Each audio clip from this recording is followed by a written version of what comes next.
આ વિશ્લેષણ પ્રકૃતિ અભ્યાસુ પ્રકાશચંદ્ર કે સોલંકી પ્રણયના ગુજરાતમાં જોવા મળતા તમામ 600થી વધુ પક્ષીઓનો વૈજ્ઞાનિક પરિચય આપતા 7 ખંડોમાં પથરાયેલા વિહંગ વિશ્વ ગુજરાતની પક્ષી સંપદા નામના મહાગ્રંથના મૂળ લેખના આધારે તૈયાર કરવામાં આવ્યો છે.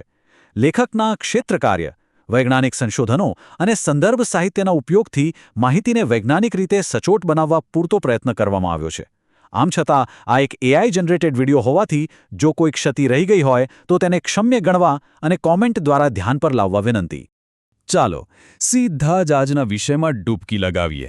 જરાક કલ્પના કરો, ચોમાસાની શરૂઆત થઈ ગઈ છે, ચારે બાજુ લીલું છમ ઘાસ લહેરાઈ રહ્યું છે અને અચાનક એ ઊંચા ઘાસમાંથી એક પક્ષી હવામાં સીધો ઊંચે કૂદકો મારે છે. ખરેખર આ કોઈ સામાન્ય દ્રશ્ય નથી, પણ આપણા ભારતના ઘાસના મેદાનોનું એક સૌથી રોમાંચક દ્રશ્ય છે.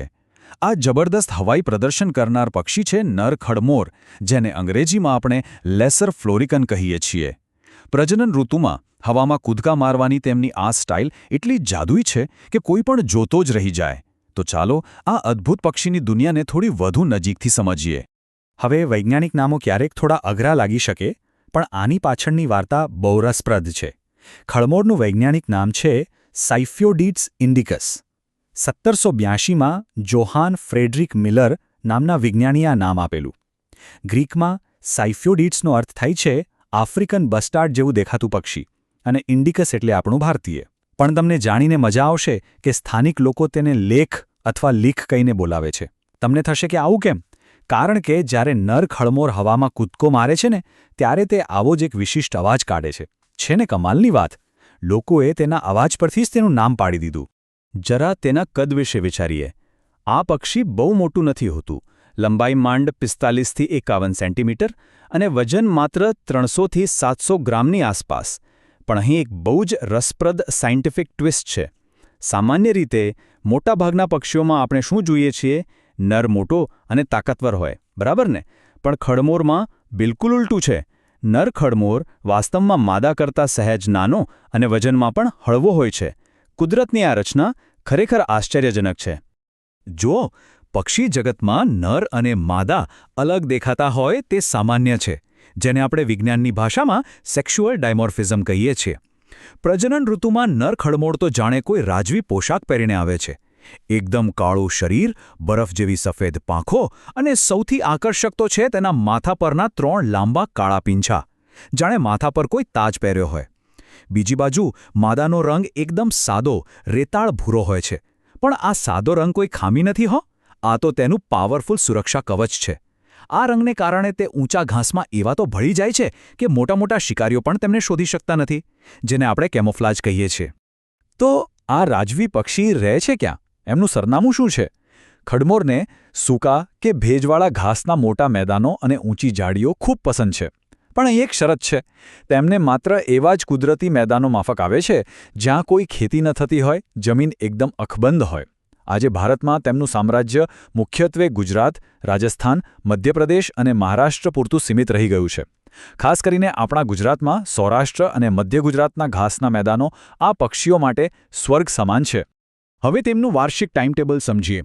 કાળઝાળ ઉનાળામાં તેઓ સૂકા વિસ્તારોમાં બહુ જ શાંતિથી સમય પસાર કરે છે. પણ જેવો આકાશમાં કાળો ડિબાંગ વાદળ ઘેરાય અને વરસાદનું પહેલું ટીપું પડે કે તરત જ મેજિક શરૂ થાય છે. તેઓ તરત જ લીલાછમ ઘાસના મેદાનો તરફ પ્રવાસ શરૂ કરી દે છે.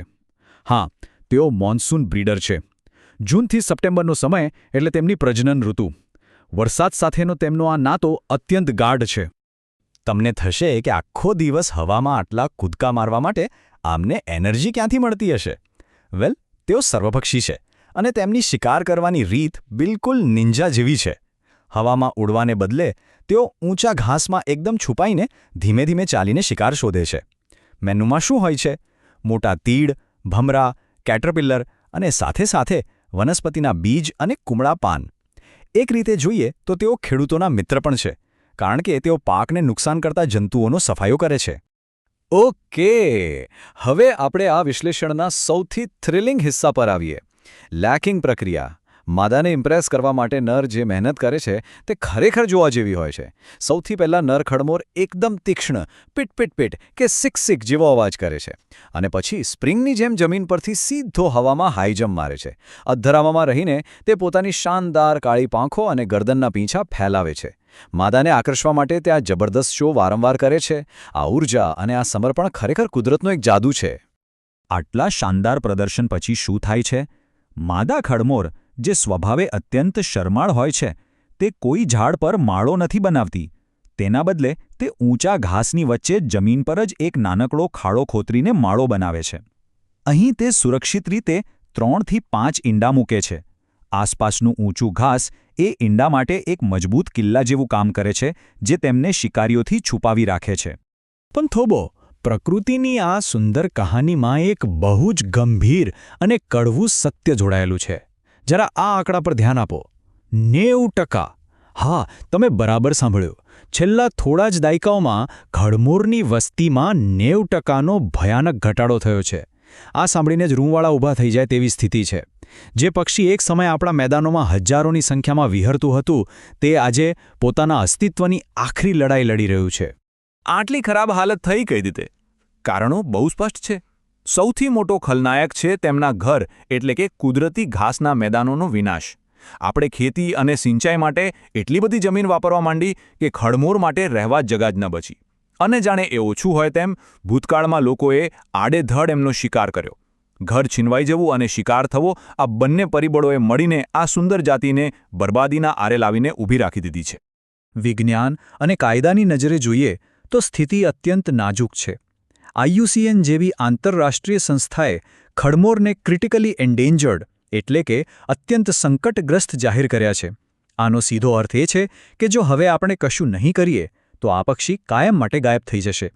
એટલે જ ભારતમાં તેમને બચાવવા માટે વાઘ કે સિંહને મળે છે તેવું જ સૌથી કડક કાનૂની રક્ષણ એટલે કે શેડ્યુલ 1નો દરજ્જો આપવામાં આવ્યો છે.